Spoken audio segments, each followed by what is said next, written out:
दादानं सांगितलं तुम्ही जिथं बसलात तिथंच माझा बाप टांगा चालवायचा एक टांगेवाल्याचा मुलगा पवार साहेबांनी माझ्याकडे बघितलं माझ्या कपाळाला कुंकू लावलं आणि मी महाराष्ट्राच्या विधानसभेत तब्बल 31,000 मताधिक्याने निवडून गेलो.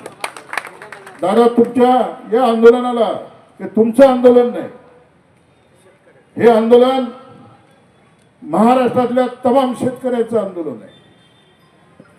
आणि म्हणून या सरकारला जागा करण्यासाठी या सरकारची फसवी कर्जमाफी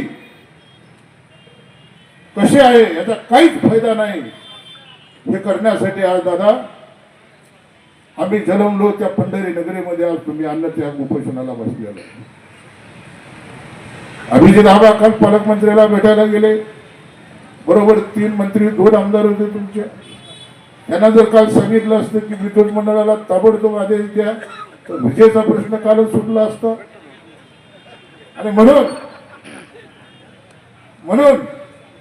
मी दादा या तुमच्या अन्नत्याग आंदोलनाला पंढरपूर कारण या शहराचा सुपुत्र आहे, या तालुक्याचा सुपुत्र आहे, या शहरात राहतो म्हणून पंढरपूर, मोहोळ आणि उत्तर सोलापूर या 3 तालुक्याच्या वतीने जाहीर पाठिंबा देतो. तुमच्या बरोबर तुम्ही आहे तोपर्यंत तुमची पाठ सोडणार नाही. आणि माझ्या मतदारसंघातली सर्व गावाच्या गावं सगळ्या ग्रामपंचायतले आपले शेतकरी या उपोषणकाराला पाठिंबा देण्यासाठी आळीपाळीनं येतील. एवढं मी बोलून आपली रजा घेतो. जय हिंद, जय महाराष्ट्र, जय भीम.